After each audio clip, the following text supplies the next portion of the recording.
जय हिंद दोस्तों, स्वागत है आपका अपने लॉ परिवार लॉ जी भाई रोहित पे।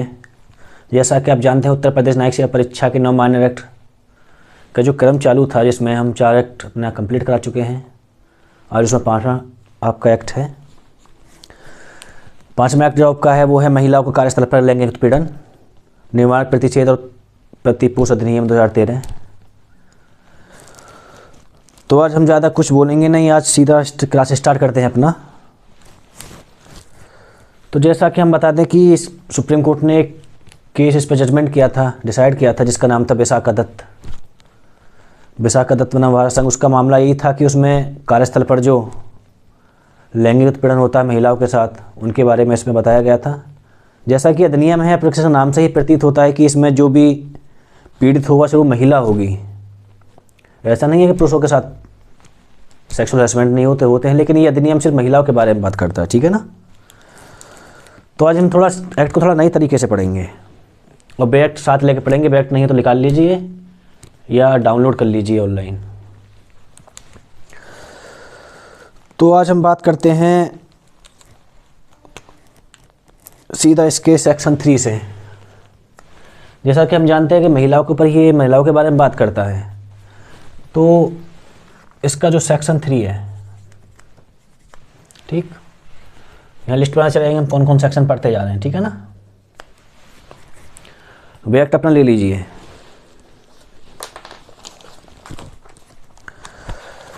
सेक्शन 3 खोलिए सीधा।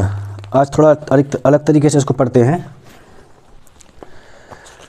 सेक्शन 3 इसकी अंतरात्मा है एक तरह से, जो बोलती है कि किसी भी महिला का किसी कार्यस्थल पर लैंगिक उत्पीड़न नहीं किया जाएगा, ठीक। यानी कि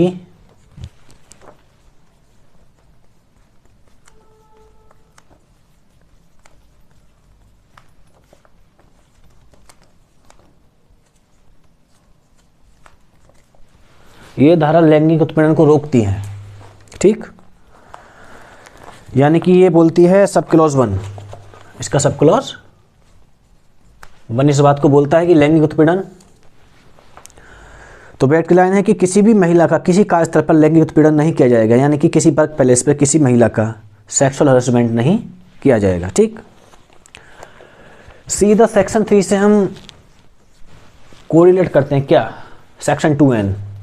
आज सब क्लॉज भी हम बाकी सब सेक्शनों के साथ कोरिलेट करके पढ़ेंगे, ठीक है ना। 2N 3 ने बताया कि किसी महिला का लैंगिक उत्पीड़न नहीं किया जाएगा, ठीक। अब इसका 2N खोलिए। 2N क्या बोलता है? 2N बोलता है कि लैंगिक उत्पीड़न के अंतर्गत क्या क्या शामिल है, ठीक है। नंबर एक बोलता है कि ये शारीरिक संपर्क का फायदा उठाना, सुनना। नंबर 2, लैंगिक पक्षपात की मांग या अनुरोध करना, लैंगिक अर्थ वाली टिप्पणियां करना, अश्लील साहित्य दिखाना या लैंगिक प्रति का कोई निंदनीय अन्य अपराध या शाब्दिक आचरण करना, ठीक है। इसमें आपको 5 पॉइंट बताए गए, 5 पॉइंट, ओके।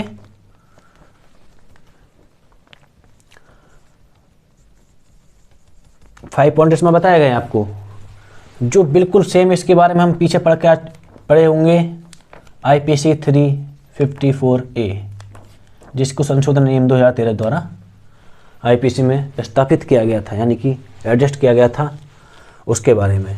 सेक्शन 3 बोलता है कि लैंगिक उत्पीड़न को रोकती है और सेक्शन 2 ने बताया कि लैंगिक उत्पीड़न में क्या क्या आता है, ठीक। इसके बाद हम सीधा यहाँ से फिर सेक्शन जो पढ़ेंगे, सेक्शन का सब क्लॉज 2, ठीक। ये 5 पॉइंट हम पढ़ लिए थे। अब सेक्शन 5 का सेक्शन 3 का सब क्लॉज 2 खोलिए। इसमें मुझे बताया गया है, उसमें ही बताया कि इसमें क्या क्या लैंगिक उत्पीड़न के अंतर्गत आता है, ठीक है ना। नंबर 1, सेक्शन 3 का सब क्लॉज 2 का नंबर 1 पढ़िए। उसमें बोला गया है लैंगिक उत्पीड़न माना जाएगा, क्या माना जाएगा। ये बोल रहा है कि नियोजन में अधिमान्य व्यवहार या अंतर्वित या स्पष्ट वचन देना, उसके नियोजन के अहितकर व्यवहार या अंतर्निहित स्पष्ट धमकी देना, ठीक है। वचन ये बोल रहा है कोई मतलब उसको कोई वचन देता है, मतलब कोई वायदा करता है, जो भी करता है, ठीक है ना, व्यवहार के अंतर्गत है, या कोई धमकी दे रहा है, ठीक, या कोई वर्तमान में भावी नियोजन की परिस्थिति के बारे में अंतर्निहित या स्पष्ट कोई धमकी दे रहा है। ऐसा करके इसमें भी 5 पॉइंट बताए गए हैं, ठीक। तो सेक्शन 3(1) में लैंगिक उत्पीड़न को रोकने के बारे में बताया गया है, जो इसकी पूरी एक तरह से क्या है, आत्मा। इसी चीज़ के बारे में पूरा अधिनियम प्रावधान है कि किसकी चीज़ को रोका जाएगा, ठीक है ना। लैंगिक उत्पीड़न में क्या क्या आएगा वो 2(1) में बताया गया है और 3 के सब क्लॉज 2 में बताया गया है, ठीक। इसको पढ़ने के बाद अब बात आती है कि इससे लैंगिक उत्पीड़न से लैंगिक उत्पीड़न से मतलब कौन होगा, किसके साथ किया जाएगा, महिला के साथ। वो क्या चलाएगी, पीड़ित।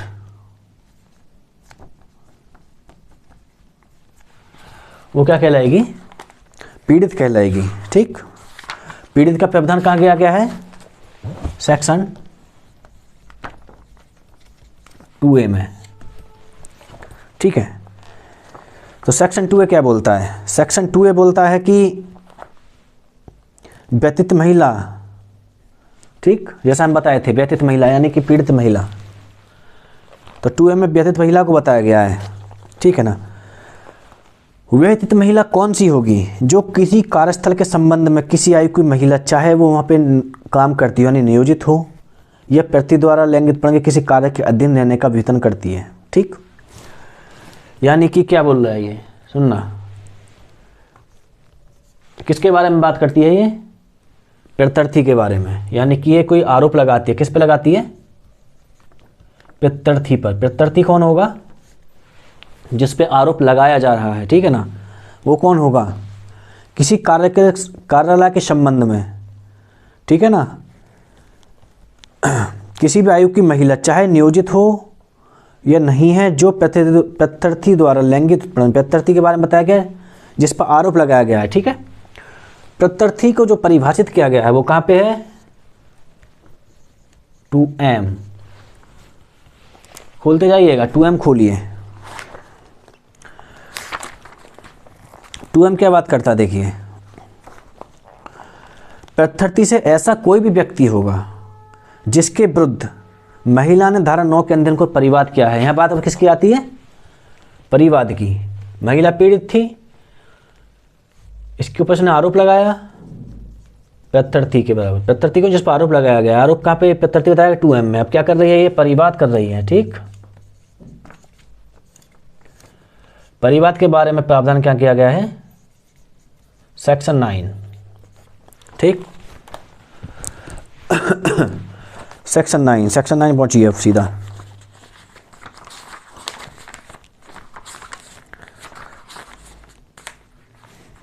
ठीक है, यहाँ पे लिख जाएंगे हम कौन कौन सेक्शन हम पढ़ते जा रहे हैं, 2(m) सेक्शन 9, ठीक।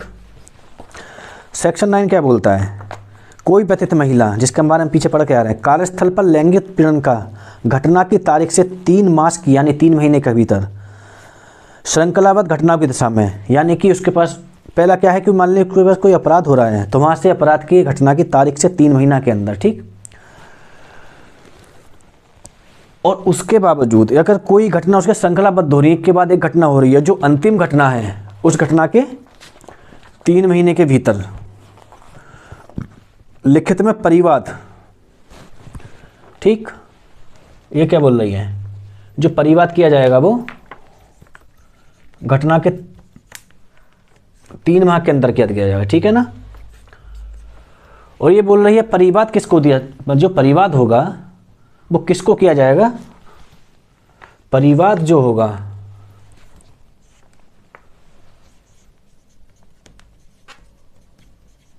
वो आंतरिक समिति या स्थानीय समिति को किया जाएगा, ठीक है। जैसे कि आप 2D में CRPC 2D में आप पढ़ के आते हैं कि परिवाद मजिस्ट्रेट के समक्ष किया जाएगा, लिखित या मौखिक रूप से, ठीक है ना। लेकिन यहाँ क्या बोला गया है कि परिवाद 3 मास के भीतर लिखित में परिवाद आंतरिक समिति को। यहाँ परिवाद कैसा हो रहा है, रिटर्न यानी कि लिखित। ठीक, इतना ध्यान रखना, क्योंकि सवाल पूछ सकता है कि परिवाद जो किया जाता है इसके अंतर्गत कोर्स कैसा होता है, लिखित, मौखिक या कैसा वो होता है लिखित। ठीक है, अब परिवाद किसके समक्ष किया जा रहा है? परिवाद किया जा रहा है आपका आंतरिक समिति और स्थानीय समिति के संबंध के अंतर्गत, मतलब आंतरिक समिति और स्थानीय समिति के पास। ठीक, अब आंतरिक समिति के बारे में आप पढ़ेंगे कहाँ पे? धारा 2H section sub clause 2H खोलिए। ठीक, अब इसने क्या बोला? आंतरिक समिति, तो इसके बारे में कहाँ खोलेंगे हम? 2H।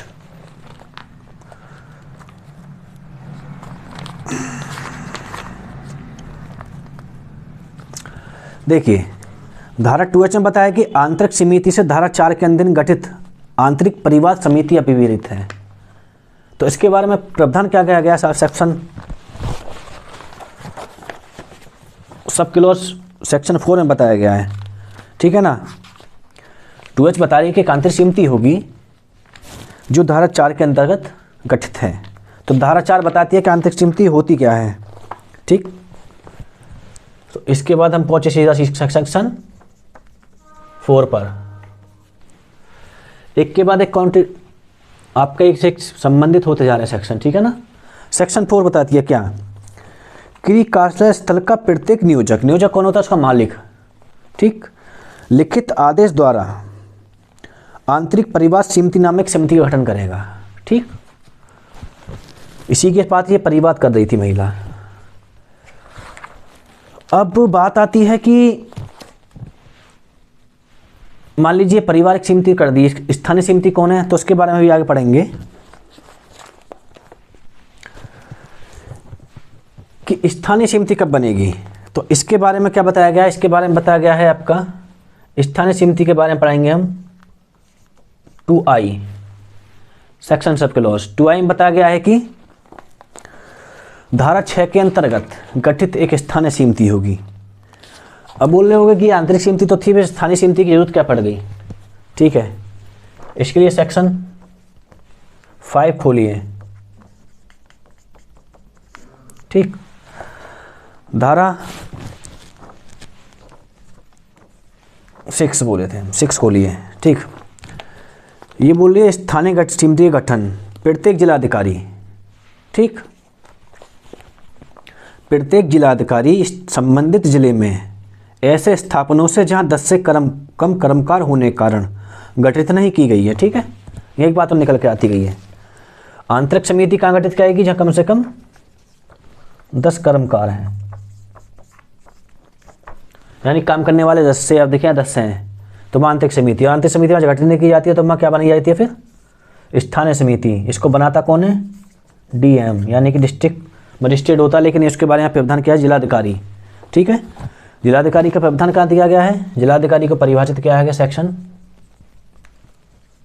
5 में।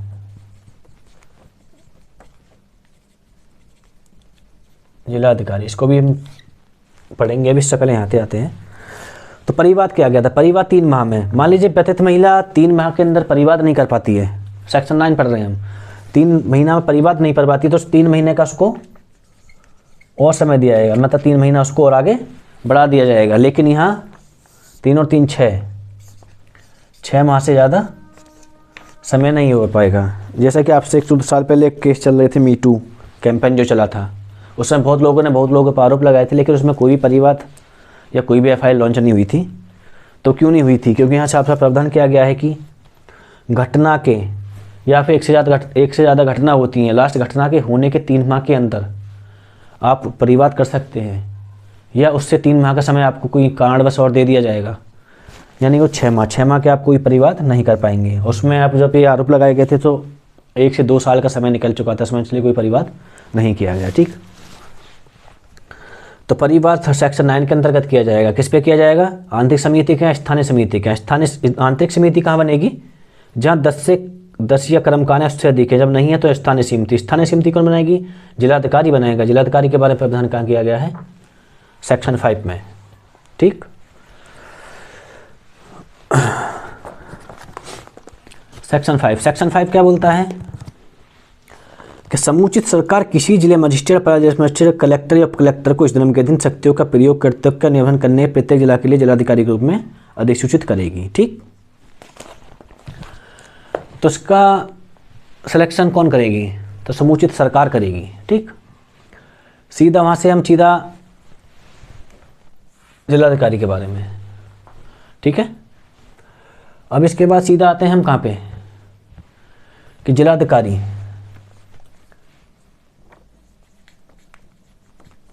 सेक्शन 20, जिलाधिकारी को वहाँ पे शक्ति यानी पावर और उसके कर्तव्य बताए गए हैं। ठीक, सेक्शन 20 में क्या बताया गया है? जिलाधिकारी की शक्ति और कर्तव्य। ठीक है, आज सेक्शन को सेक्शन से कोरिलेटेड करके पढ़ेंगे। ठीक, और जो सेक्शन बच जाएंगे उनको हम इसके बाद फिर दोबारा से बैच को रिवाइज करेंगे, उसके बाद पढ़ेंगे। ठीक है, तो सेक्शन 20 खोलिए।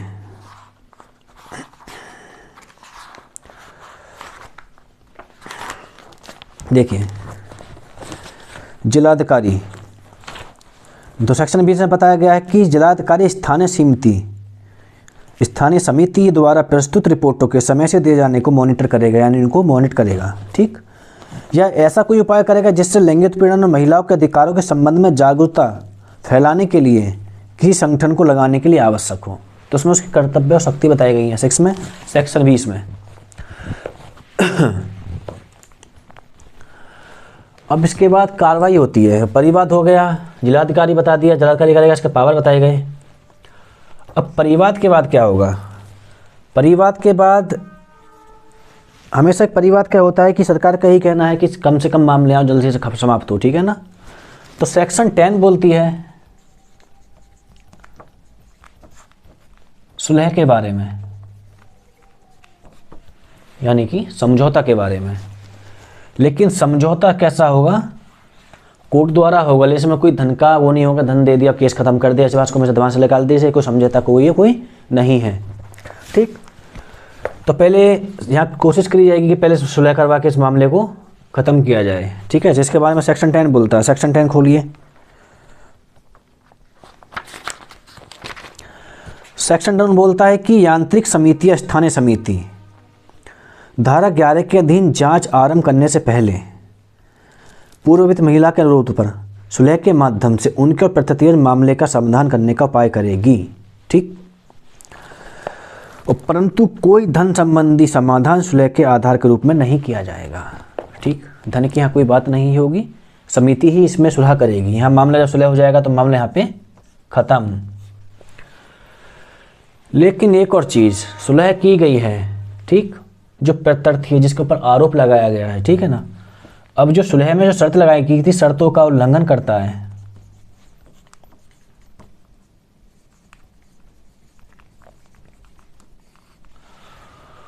तो उसके बारे में क्या बोला गया है? तो उसके बारे में बोला गया है कि मान लीजिए कि शर्तों का उल्लंघन करा गया है, तो जो सुलह हुई थी उस पर जांच करके उसका दोबारा आरोप उस पर लगाया जा सकता है। ठीक है ना, तो उसके लिए सेक्शन 11 देखिए। धारा 10 के उपबंधों के अधीन रहते हुए, ठीक, आंतरिक स्थानीय समिति द्वारा जहाँ प्रत्यर्थी कोई कर्मचारी है, यहाँ दो बात निकल के आएंगी।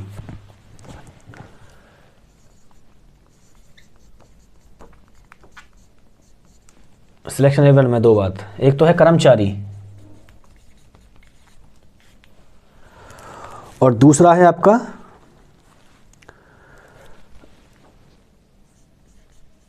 घरेलू कर्मकार यानी डोमेस्टिक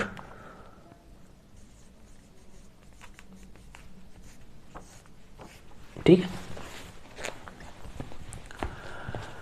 अगर वो जो सुलह की गई, सुलह के बाद उनका कोई मतलब कुछ भी करता है, ठीक है ना, तो स्थानीय समिति, आंतरिक समिति, उसके बाद जांच की जाएगी। जांच के बारे में प्रावधान किया गया है सिलेक्शन 11 में।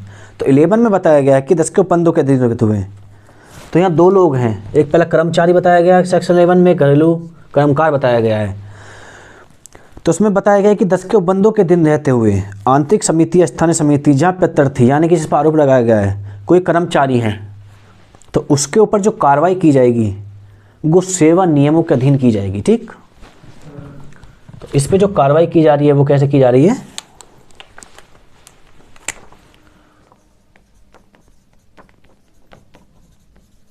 सेवा नियमों के अधीन। ठीक, लेकिन जो घरेलू कर्मकार है ये तो एक नियोजन स्थल पर हो गई, ये घर में जो लगाया गया है। तो जिस पे जो कार्रवाई की जाएगी तो इस पे कार्रवाई आईपीसी के सेक्शन 509 के अंतर्गत की जाएगी। ठीक,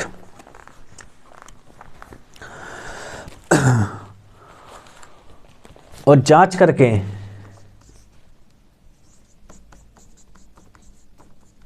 सात दिन के भीतर एफआईआर के लिए मामला पुलिस को पहुंचाया जाएगा। सेक्शन 11 में क्या पढ़े?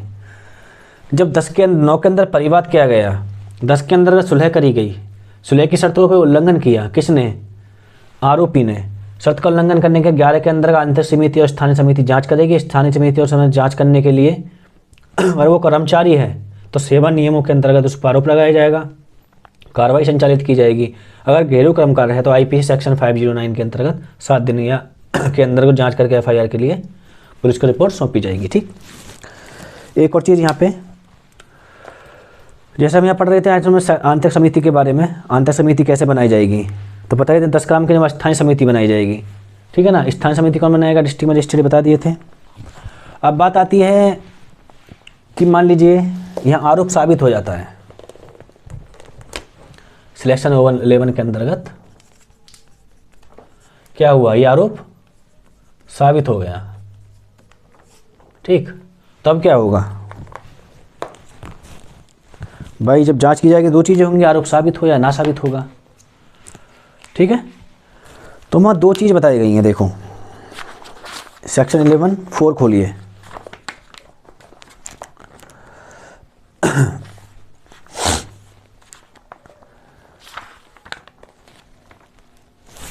हाँ, एक चीज़ और,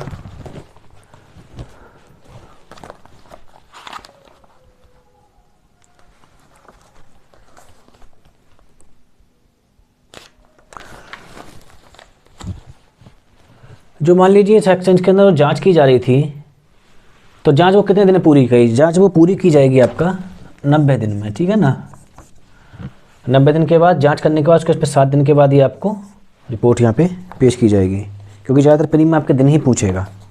ठीक, अब बात आती है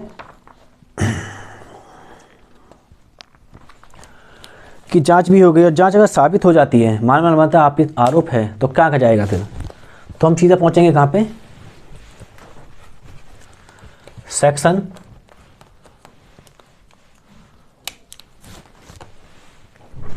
13। ठीक, सेक्शन 13 का सब क्लॉज 3। 13 सेक्शन धारा 13 का सब क्लॉज जो 3 है वो बोलता है कि जब आरोपी पर जांच साबित हो जाएगी, कौन सी जांच? जो धारा 11 के अंतर्गत चल रही थी, तो मैं दो काम होंगे। देखिए कौन कौन से।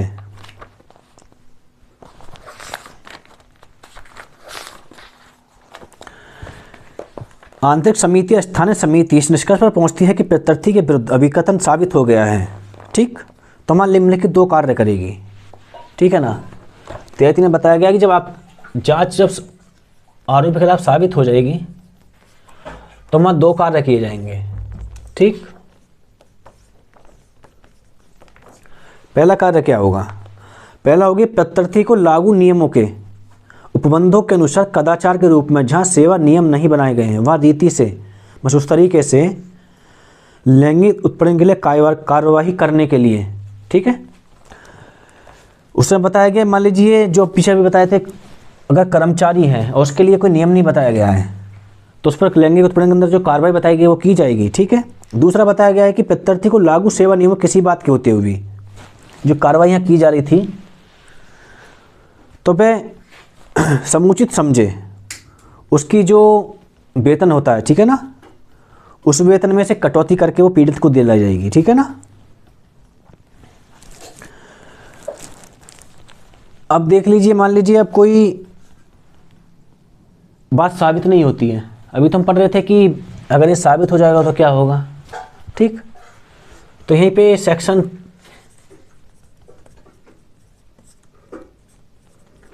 सब क्लॉज 2, अगर ये साबित नहीं होता है, कौन सा जो धारा 11 के अंतर्गत हम पढ़ रहे थे, तो यहाँ बताया गया है कि आंतरिक समिति या स्थानीय समिति इस निष्कर्ष पर पहुंचती है कि प्रत्यर्थी के विरुद्ध अभिकथन साबित नहीं किया गया है तो वह नियोजक और जिलाधिकारी को सिफारिश करेंगे कि मामले की कोई कार्रवाई करनी अपेक्षित नहीं है। मतलब जब आंतरिक समिति और ये जब करेंगे कि आप अपराध साबित नहीं हुआ है तो एक जिला में अधिकारी यानी डीएम और एक नियोजक इनको अवगत कराएंगे, इनके पास रिपोर्ट भेजेंगे कि इसके खिलाफ कोई कार्रवाई करने के लिए हमारे पास सबूत नहीं है और अपेक्षित नहीं है कि हम उसके खिलाफ कोई कार्रवाई करें, ठीक।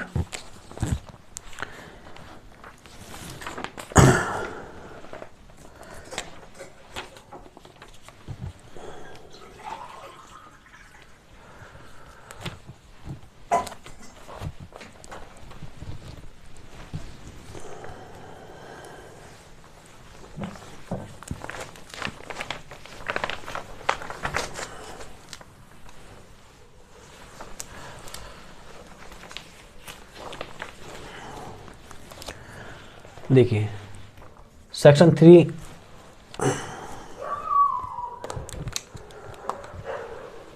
3 पढ़ा, उसके साथ 2N, फिर 2M, 4, 6, 5 एक दूसरे को कनेक्ट कर रहे थे, 9, 10, 11, 13, ठीक। रिफ्लेक्शन ये एक दूसरे को नीचे से ऊपर से कनेक्ट करते हुए चले आए, ठीक है। इसके बाद सेक्शन 12,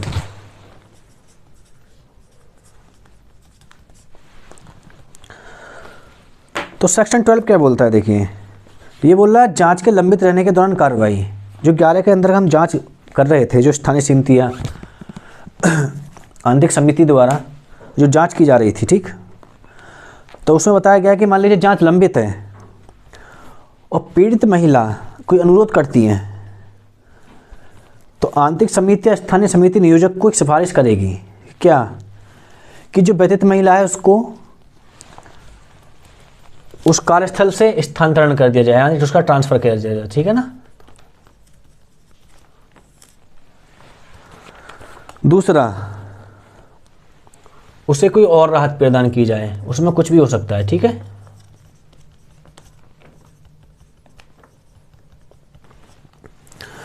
तीसरा, उसको छुट्टी दे दी जाए, ठीक है, लेकिन ये छुट्टी जो छुट्टी मिलती है उसके अतिरिक्त होगी, यानी कि अवकाश। ये कब, जब सेक्शन 11 के अंतर्गत कोई जांच लंबित है, ठीक है ना।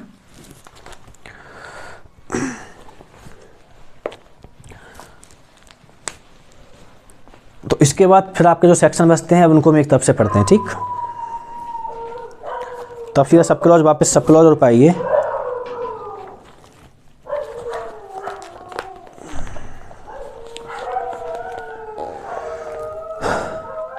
देखिए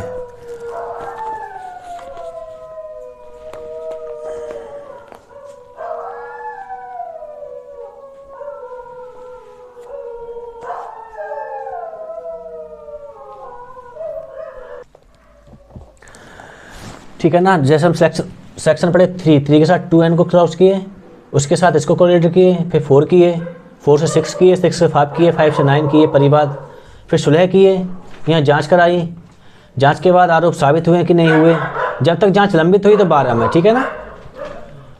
जैसे 3, 2 ये सेक्शन एक दूसरे को मिलाते हुए पढ़ते हुए चले गए, इससे क्या हुआ, एक कहानी बन गई, ठीक है ना। क्योंकि देखिए जैसा कि आप जानते हैं, आपको मैं शुरुआत में बताया नहीं था, इस अधिनियम में एक चीज़ मैं आपको नहीं बताया था